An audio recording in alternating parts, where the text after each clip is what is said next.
Quba Medina मनव्वरा से एक फ़ासले पे वाक़या एक बस्ती है जहाँ पर अंसार आबाद थे। हज़रत मोहम्मद मुस्तफ़ा सल्लल्लाहु अलैहि वसल्लम ने जब मक्का से हिजरत की थी तो यहाँ पर 14 रोज़ के लिए क़याम किया था। यहाँ पहुँचने के बाद उन्होंने यहाँ पर जो पहली नमाज़ पढ़ी थी, जिस जगह पर पढ़ी थी, वहाँ पर मस्जिद कुबा की बुनियाद रखी उन्होंने। और ये इसका इस्लामी तारीख़ में एक अहम मुकाम है क्योंकि इसकी बुनियाद जो है हज़रत मोहम्मद मुस्तफ़ा सल्लल्लाहु अलैहि वसल्लम ने अपने हाथों से रखी थी। इसकी पहली ईंट, पहला पत्थर उन्होंने अपने हाथों से रखा, जिसके बाद दूसरा पत्थर हज़रत अबू बकर सिद्दीक़ ने, जबकि तीसरा पत्थर हज़रत उमर रज़ी अल्लाह ताला अन्हु ने रखा।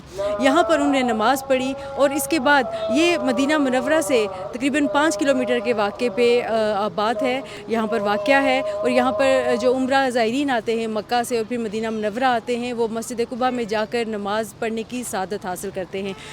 मौजूदा वक्त में सऊदी अहद में मस्जिद कुबा पर बहुत इस पे तवज्जो दी गई है। इसका जो रकबा है वो काफ़ी बढ़ाया गया है। इसका जो अपना नक्शा था उसको कायम रखते हुए उसकी बुनियादों को जो है उसको तामीर नो की गई है उसकी, और यहाँ पर नई बुनियादों पर काम करवाया गया है। इसके 4 मीनार हैं और इस मस्जिद में ख़वातीन के लिए अलग अहाता मौजूद है जहाँ पर वो अपनी नमाज़ पढ़ती हैं। जो ज़ायरीन आते हैं वो भी अपनी वहाँ पर नमाज़ पढ़ती हैं, जबकि मर्दों के लिए यहाँ पर अलग जगह है। और इस मस्जिद में जो उम्रा ज़ायरीन है, हर कोई यहाँ पर आना सआदत समझता है।